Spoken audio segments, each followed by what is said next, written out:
கர்த்தர் நல்லவர். அல்லேலூயா. எத்தனை பேர் சொல்றீங்க கர்த்தர் நல்லவர்?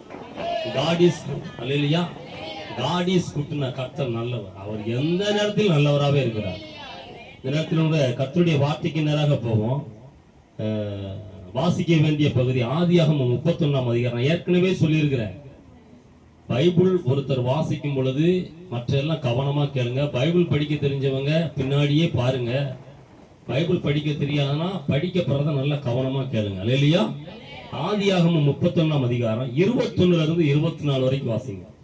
இப்படியே அவன் தனக்கு உண்டானவைகள் எல்லாம் எடுத்துக்கொண்டு ஆற்றை கடந்து கிளையாத் மலையை நோக்கி ஓடிப்போனான்.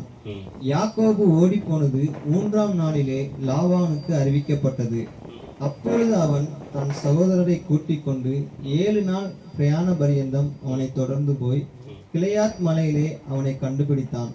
அன்று ராத்திரி தேவன் சிரியா தேசத்தினாகிய லாபானுக்கு சொப்பனத்திலே தோன்றி, நீ யாக்கோபோடு கூட சொப்பனத்திலே தோன்றி நீ யாக்கோபோடு நன்மையே அன்றி தீமை ஒன்றும் பேசாதபடி எச்சரிக்கையாரு என்றார்.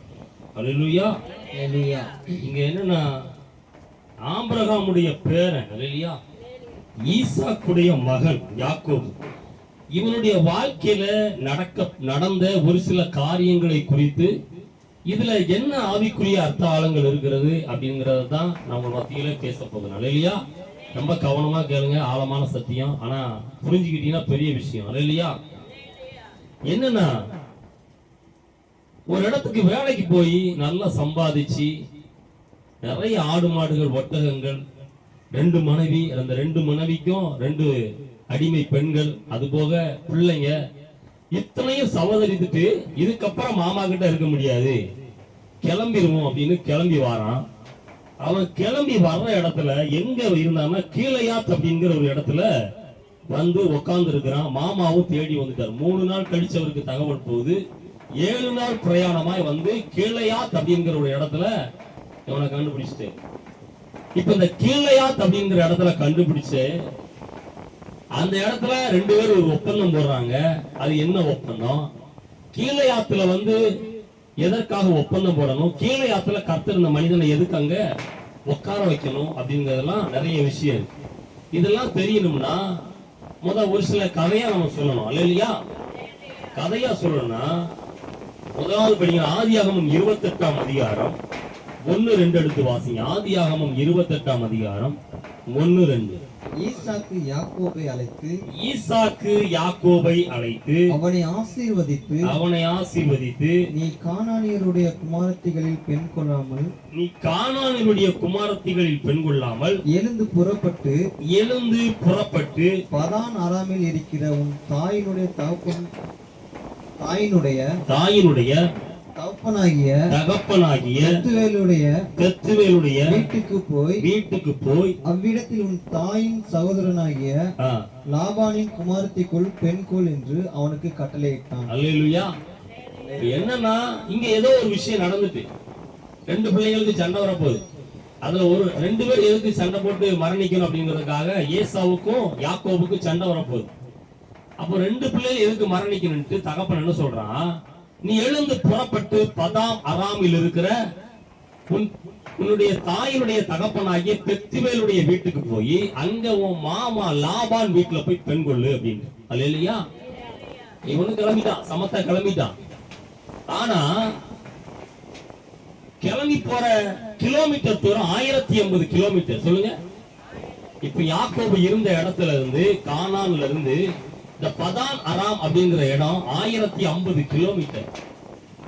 ஆனா இவங்க அப்பாவுக்கு பொண்ணு பார்க்க போகும்பொழுது 10 ஒட்டகத்தை கொடுத்து அவங்க அப்பா ஆபிரகாம் அனுப்பியிருக்கிறாரு. இந்த பிள்ளைக்கு ஒருத்த கழுதையை கொடுத்துக்கலாம்ல, இப்ப வழித்துறத்துக்கு கழுதையை கொண்டு போனா சொல்லிருக்கலாம்ல. எடுத்து பாத்தீங்கன்னா அவங்களுக்கு புரியும். ஈசாக்கு இந்த ஆதியாகம் 24:10 எடுத்து வாசிங்க. ஆதியாகம் 24:10. ஆதியாகமும் 24:10. பின்பு அந்த ஊழியக்காரன் தன் எஜமானுடைய ஒட்டகங்களில் 10 ஒட்டகங்கள், எத்தனை ஒட்டகமா? 10 ஒட்டகத்தை தன்னுடனே கொண்டு போனான். இவருக்கு பொண்ணு பார்க்க, ஈசாக்குக்கு பொண்ணு பார்க்கிறதுக்கு ஆபிரகாம் 10 ஒட்டகத்தை வேலையாள்கிட்ட கொடுத்து விட்டு இருக்கிறான். 10 ஒட்டகத்தை கொண்டுட்டு போறான் ஒருத்தன். பொண்ணு பொருள் வெள்ளி தங்கம் எல்லாத்தையும் கொண்டுட்டு போறான். ஆனா இவன் மட்டும், யாக்கோபு மட்டும் பொண்ணு பாக்குறதுக்கு நடந்தே போடுமா இல்லையா? ஒரு கழுதையை கூட கொடுக்கல. அவன் தாயார் மட்டும் ஓடி வந்து ஒரு எண்ணெயை கொடுத்தா. அந்த எண்ணெயை எதுக்கு கொடுத்தான்னா 1050 கிலோமீட்டர் நடந்தா கால் வீங்கிரும்ல, அந்த எண்ணெயை போட்டா கால் வீக்கம் குறையும். ரெண்டாவது, போற இடம் சாதாரண இடமா, வனாந்தர பகுதி, காட்டு பகுதி. 1050 கிலோமீட்டர் வனாந்தரத்தை, கிட்டத்தட்ட காடுகளை ஊடுருவி அவன் கடந்து போகணும். இன்னைக்கு இருக்கிற லைட் வெளிச்சம் கிடையாது. இரவு நேரம் ஆயிட்டா விலங்குகள் வரும். பந்தத்தை கொளுத்தி விலங்குகள்கிட்ட இருந்து தன்னை காத்துக்கொள்ளலாம் அப்படின்ட்டு பிள்ளை காத்துக்கிடுவான்ட்டு கொஞ்சம் எண்ணெயை மட்டும் கொடுத்தான். இவனு ஒரு இடத்துல வந்துட்டு தேவதூதன் தரிசனமாகறத பார்த்துட்டு அந்த எண்ணெயை கல்லுல ஊத்திட்டு போயிட்டான். இல்லையா? இப்ப எண்ணெயும் இல்ல. அப்ப இப்படிப்பட்ட சூழல். சரி, இதை தாண்டி மாமா லாபான் வீட்டுக்கு வந்துட்டான். அங்க வந்தா லாபான் சொல்றாரு, நீ வேற எங்கேயும் வேலை பார்க்க வேண்டாம், நான் இங்க ஒரு மல்டி மில்லினியர், ஒரு பெரிய எஜமானா இருக்கிறேன். பதான் அராம்ல நான் தான் ஒரு பெரிய பிசினஸ் மேனு. எனக்கு வர்ற மருமக வேற யார்ட்டையும் வேலை பார்க்க கூடாது அப்படின்னு பார்த்தா 2 பொண்ணு பத்து வச்சிருக்கிறாரு. ஒன்னு லேயாள், இன்னொன்னு ராகேல். லேயாளுக்கு கூச்சக்கண்ணு, கண்ணு கொஞ்சம் கூச்சமா இருக்கு. மூத்தவளுக்கு கண்ணு கூச்சம். இளையவள் ராகேல். இவனுக்கு இப்ப பாக்குறான், என்ன நினைக்கான், இளைய பிள்ளை நல்ல முகலட்சணமா இருக்கு, மூத்தவ வேண்டாம், இளையவளுக்காக நான் வேலை பார்க்கறேன்னு மாமாட்ட சொல்றான். மாமா என்ன சொல்றான், அப்ப 7 வருஷம் வேலை பாரு. எத்தனை வருஷமா? 7 வருஷம். 7 வருஷம் வேலை பாரு, என்னுடைய இளைய குமாரத்திய தாரன்னு சொன்னான். இவன் 7 வருஷம் வேலை பார்த்துட்டான். கல்யாணம் யூதர்கள் எப்ப முடிப்பானா, இரவு நேரம் தான் முடிப்பான், முக்காடு போட்டு தான் முடிப்பான். எப்படி போட்டு முடிப்பான்? முக்காடு போட்டுருவோம். பொண்ணெல்லாம் பார்க்க முடியாது, காலையில தான் பார்க்கணும். நீங்க இரவு நேரம் முக்காடு போட்டா காலையில பல்லு விளக்க வரும்போது பரதாவை தூக்குனா தான் இது கருப்பா வெள்ளையான்னு தெரியும். அப்போ பரதாவை போட்டு இவங்க அப்ப என்ன பண்ணிட்டான், மூத்தவளை உள்ள விட்டான், கல்யாணம் முடிச்சு கொடுத்துட்டான். கண்ணு கூச்ச கண்ணு. இப்ப காலையில பிரச்சனை. மாமாட்ட போய் கேட்கான், நான் யாருக்கு வேலை பார்த்தேன்? இளையவளுக்காகத்தான் நான் வேலை பார்த்தேன். கூச்சக்கண்ணுக்காரியை என்கிட்ட கட்டிட்டிய அப்படின்னு சண்டை போட்டா. 2வது சொல்றான், இன்னொரு 7 வருஷம் வேலை பாரு, 2வது பிள்ளையத்தான். இல்லையா? உலகத்திலேயே 2 பிள்ளைய கல்யாணம் பண்ணிக்கிறதுக்கு 14 வருஷம் வேலை பார்த்தவன் யாக்கோபு தான். இல்லையா? எத்தனை வருஷம்? இன்னொரு சொல்ல தெரியுமா, அன்னைக்கு இருந்த மாதிரிலாம் இன்னைக்கு இருந்தா ஒரு வயது கல்யாணம் முடியாது. அன்னைக்கு இருந்த மாதிரி இன்னைக்கு இருந்தா எல்லாம் பிரம்மச்சாரி அலைய வேண்டியதான். ஏன்னா அன்னைக்கு பிள்ளைய கட்ட போறோம்னா போட்டு கட்டிட்டு போகணும். எப்படி போகணும்? நீங்க போட்டு கட்டிட்டு போகணும், வாங்கிக்கலாம் போக முடியாது. அன்னைக்கு சட்டத்திட்டம் அப்படிதான் இருந்துச்சு. என்ன கேட்பாருன்னா, அப்பா என்ன கேட்பாருன்னா, என் பிள்ளைய உனக்கு தாரேன், அந்த பிள்ளைய போய் நல்லா வளமா வச்சு பாக்குறது, வீடு இருக்கா, சொத்து சொந்தம் இருக்கா, உன்னை எப்படி நம்பி என் பிள்ளைய அவன்கிட்ட கொடுக்க, அப்பனா எனக்கு நீ இவ்வளவு தொகையை கொடு அப்படின்னு கொடுக்கணும். இந்த தொகையை கொடுக்க அவன் வழி கிடையாது. எங்க போய் வேலை பார்த்துட்டா போனா ஒண்ணு பக்கம் நடந்து போயிட்டான். அப்ப அந்த 7 வருஷம் 14 வருஷம் உழைப்புக்குள்ள பணம் லாபாட்ட இருக்கு. டாக்டருக்கு லாபாட்ட இருக்கு. அப்படிலாம் இருந்துதான் அன்னைக்கு திருமணம் முடிச்சிருக்கிறாங்க. இன்னைக்கு எல்லாம் அப்படி இருந்தா யாருக்குமே கல்யாணம் முடியாது. அப்போ அடுத்து ஒரு 6 வருஷம் கடுமையா உழைக்கிறான். உழைச்சி ஒப்பந்தம் போடுறான். ஒப்பந்தம் போட்டு இந்தந்த ஆடு போற எனக்கு, புள்ளி போட்டது போற எனக்கு, கோடு கோடா போட்டது போறோம் எனக்கு அப்படின்னு சொன்னா ஆண்டவர் அப்படியே அவனுக்கு கொடுத்தாரு. அப்படி ஆடு மாடுகள் ஒட்டகங்களை சேர்த்துட்டான். இப்போ உண்மையான உழைப்பு 6 வருஷம் உழைப்பு, 14 வருஷம் உழைப்பு லாபானுக்கானது. 6 வருஷம் உழைப்பு தான் யாக்கோபுக்கானது. ஆனா அந்த 6 வருஷம் உழைப்புல இவனை மல்டிமில்லியனரா ஆண்டவர் மாத்திட்டாரு. இல்லையா? இப்ப மாமாவுக்கு பொசு பொசுன்னு வருது. எப்படி வருது? ஒத்த ஆடை கொண்டுட்டு வந்தானா, ஒரு கழுதையை கொண்டு வந்தானா, என்கிட்ட வேலை பார்த்த பைய இன்னைக்கு இவன் மல்டிமில்லியனரா மாறிட்டான், என் 2 பிள்ளைகளையும் கட்டிட்டான். ஆனா இப்ப எனக்கு ஆசீர்வாத குலைச்சலா இருக்கு அப்படின்ட்டு மாமா பொசு பொசுன்னு வர. எப்படி ஆட்சியப்பட்ட இருந்து ஆசீர்வாதத்தை புடிங்கணும் அப்படின்னு நினைக்கான். அப்ப யாக்கோபு பாக்குறான், நேற்று இருந்த முக பார்வை மாமாட்ட இல்ல. எப்படி? நேற்று பார்த்த பார்வை மாமாட்ட இன்னைக்கு இல்ல. வெட்டிய கட்டிட வேண்டியதான் அப்படின்ட்டு மனைவி பிள்ளைகளை எல்லாரையும் கூட்டிக்கிட்டு, நீங்க அந்த வீட்டுல போய் பொறுமையா வாசிங்க, நான் உங்களுக்கு கதையா சொல்றேன். இல்லையா? மனைவி பிள்ளைக ஆடு மாடுகள் வேலைக்காரி ஒட்டகம் எல்லாத்தையும் தட்டி தூக்கி அங்க இருந்து கானானுக்கு திரும்பி வாரான். எங்க இருந்து தகப்பன் விரட்டி விட்டானோ அதே தேசத்துக்கு வாரான். வர வழியில மாமாக்கு தகவல் தெரிச்சு. 3 நாள் கழிச்சு தகவல் போகுது. 7 நாள் பிரயாணமா இவனை துரத்தி வந்துட்டான். இல்லையா? துரத்தி வந்து அங்க வந்து 2 பேரும் ஒப்பந்தம் போடுறாங்க. அந்த ஒப்பந்தத்தை படிச்சீங்கன்னா கற்குவியல குமிக்கிறான்.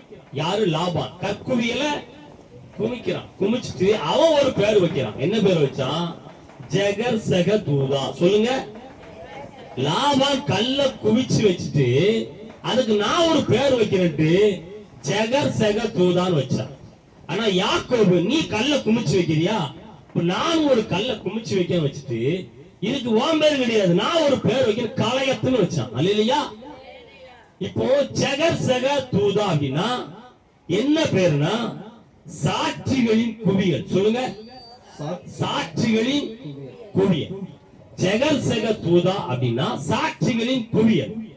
இப்ப இவன் கலையத்துன்னு வச்சான். பாத்தீங்களா? இவன் சாட்சிகளின் குவியல் ஏன் வச்சான் அதுக்கு சொல்றேன் பாருங்க. என்னன்னா, என் பிள்ளைகளை போற கூட்டிட்டு வந்துட்டேன், என் பேர பிள்ளைகளை போற கூட்டிட்டு வந்துட்டேன், நீ இவ்வளவு தூரம் பிரயாண தூரம் இடையிலேயே வேற தேசத்தின் ராஜாக்கள் வழிமறித்து உன்கிட்ட இருக்கிற ஆசீர்வாதங்கள் எல்லாம் பிடிங்கிட்டு போயிட்டான்னா, என் பிள்ளைகளை பூரா தட்டி தூக்கிட்டு போயிட்டான்னா என்ன உத்தரவாதம்? நீ எப்படி வரலாம்? மாப்பிள்ள அதுக்கெல்லாம் கேட்கல. இவன்கிட்ட இருக்கிற ஆசீர்வாதம் போகுதேன்னு மாப்பிள்ளைக்கு வருத்தம். ஆனா ரொம்ப நாக்குசம் சொல்றான். அப்போ இதுக்கெல்லாம் என்ன அப்படின்னு சொல்லிட்டு என்னுடைய பேர பிள்ளைகளாக இருக்கட்டும், என்னுடைய பிள்ளைகளாக இருக்கட்டும், யாரு காயிலும் ஒரு தீங்கு ஏற்பட்டது என்றால் அந்த முழு மொத்த சுமையும் உன் தலைமையில தான் விழும். அதுதான் சாட்சியின் குவியல் அப்படின்ட்டு அதுக்கு கல்ல குமிச்சு வச்சு செகர் செக தூதான் வச்சுட்டான். அப்ப என்ன அர்த்தம் சொல்றான்? என் பேர பிள்ளைகளுக்கு ஏதாவது ஒண்ணு ஆச்சுனால், என் பிள்ளைகளுக்கு ஏதாவது ஒண்ணு ஆச்சுனாலும் அதுக்கு நீதான் பொறுப்பு. அதனாலதான் யாக்கோபு யோசேப்பு தொலைந்த உடனே துடிச்சான். இல்லையா? பென்யமின் காணணும்னு துடிச்சான். ஏன்னா மாமா அன்னைக்கு சாட்சியின் குவியலா ஜெகர் செக தூதான் போட்டு குவிச்சு வச்சுட்டு போயிருக்கிறாரு. அப்ப என் பிள்ளைங்க தொலைஞ்சாலும் என்னுடைய பேர பிள்ளைங்க தொலைஞ்சாலும் அந்த பலி என்னை விட்டு போகாதுன்னு பயந்தான். இல்லையா? ஆனா யாக்கோபு ரொம்ப லாகமா என்ன சொன்னான்னா, நீ சாட்சியின் குவியல் வைக்கிற, நான் கலையத்துன்னு வைக்கிறேன். கலையத்துனா கர்த்தரே எனக்கு சாட்சி. இல்லையா? எப்படி? கர்த்தரே எனக்கு சாட்சி. நீ எனக்கு கேடு நினைச்ச, என் இருக்கிற ஆடு மாடுகளை பறிக்கணும்னு நினைச்ச, என் இருக்கிற ஆசீர்வாதத்தை புடி. நான் சொல்றேன், ஒரு கட்டத்துல சொல்றான், இஸ்ரவேலின் தேவனாகிய கர்த்தர் மாத்திரம் இரவு நேரத்துல உம்மிடத்துல பேசலன்னா நீர் என்கிட்ட இருக்கிறத பூரா புடிங்கிட்டு என்னை வெறுமையாய் விட்டுருப்பீர். இல்லையா? நான் எப்படி வெறுமையா வந்தனோ அது மாதிரி ஏற்ற நீர் மட்டும் இஸ்ரவேலின் தேவனாகிய கர்த்தர் மாத்திரம் இரவு நேரத்துல இடைபெறலனா எல்லாத்தையும் புடிங்கிட்டு என்னை வெறுமையாய் நீர் விட்டுருப்பீர் அப்படின்னு சொல்லிட்டு அவன் சொல்றான், கலையத்துன்னு பேர் வைக்கிற. இது என்னன்னா கர்த்தரே எனக்கு சாட்சி. இல்லையா? வச்சுட்டான். இதெல்லாம் நடந்துச்சு. இதெல்லாம் ஒரு பக்கம் நடந்துகிட்டு இருக்கு. ஆனா கீழையாத் அப்படிங்கிற இடத்துல ஏன் கொண்டு வந்து அவனை உட்கார வச்சாங்க? இல்லையா? விஷயமே கீழையாத்து தான். சொல்லுங்க. விஷயமே கீழையாத்து தான். ஏன் எத்தனையோ இடத்துல நின்னாங்க, அங்கெல்லாம் கொண்டு வந்து ஒரு சாட்சியின் குவியலை வச்சிருக்கலாம், ஒரு ஒப்பந்தத்தை போட்டிருக்கலாம். ஆனா ஆண்டவர் பர்டிகுலரா கீழையாத்துங்கிற இடத்துல அவனை எதுக்கு 7 நாளா உட்கார வச்சார்? யாக்கோபு என்னைக்காச்சும் நம்ம யோசிச்சு பார்த்துருக்கிறோமா? கீழையாத் அப்படிங்கிற இடத்துல யாக்கோபு எதுக்கு 7 நாள் உட்கார வச்சாருன்னா அதுக்கு ஒரு அர்த்தம். இல்லையா? கீழையாத்துங்கிறதுக்கு படிங்க. எரேமியா 8:22 வாசிங்க. எரேமியா 8:22. எரேமியா 8:22.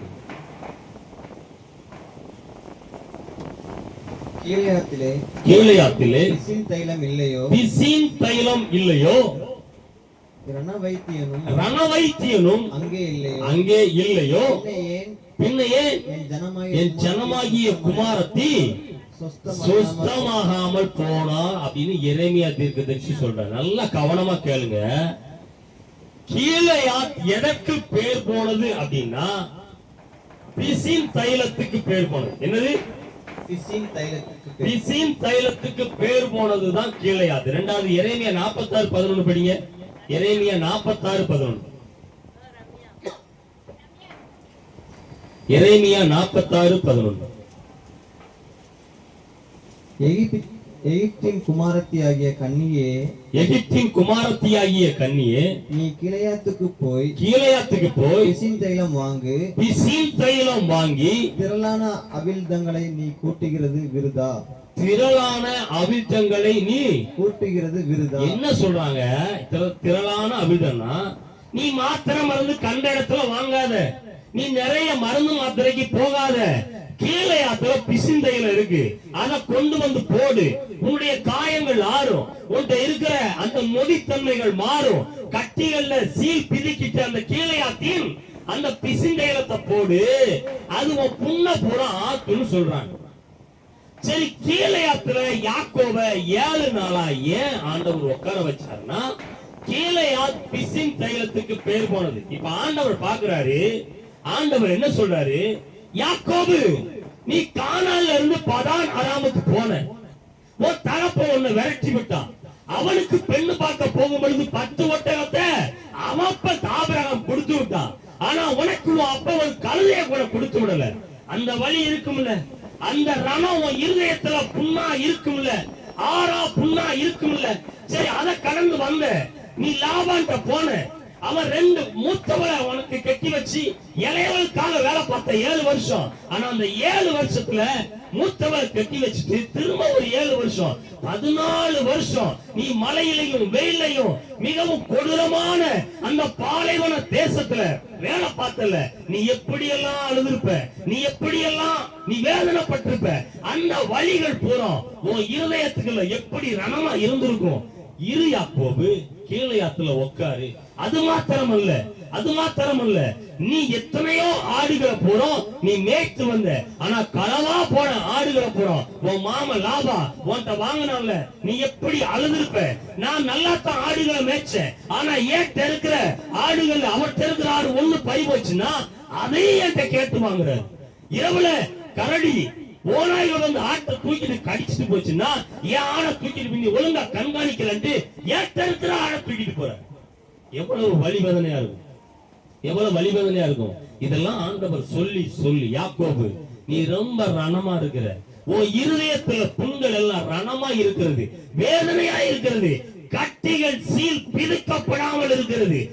7 நாள் இந்த உட்காரு, நான் ஓட்ட இருக்கிற கட்டிகளை பூரம் சீல் பிதுக்கி இந்த கீழையாத்தின் பிசின் தைலத்தை அந்த கட்டிகள் மேல அந்த காயங்கள் மேல நான் தடவுவேன். நீ குணமாயிட்டு தான் கானான் தேசத்துக்கு போகணும். இல்லையா? 7 நாள் அங்க ஏன் உட்கார வச்சாரு தெரியுதா? வாழ்க்கையில ஏற்பட்ட வழிகள், வேதனைகள், கட்டி அந்த கட்டி சீல் பிதுக்கப்படாமல் இருக்கிற தன்மைகள் எல்லாம் மாறணும், சுகமாகணும். அதற்காகத்தான் நான் உன்னை அங்க உட்கார வச்சிருக்கேன். 7 நாளா அந்த இடத்துல அந்த மனுஷனை உட்கார வச்சாரு. இல்லையா? நான் சொல்றேன் பாருங்க, நான் என்ன சொல்றேன், உங்க வாழ்க்கையில எத்தனை மனிதர்களுடைய அபத்தமான பேச்சு, எத்தனை மனிதர்களுடைய கேவலமான பேச்சு, அசட்டையான பார்வை, பொண்ணு இருக்கும்ல. தீயினால் சுட்ட புண் உள்ளாரும் ஆறாது, நாவினால் சுட்ட வடு. அல்லேலூயா. இது திருக்குறள். என்ன சொல்றாரு?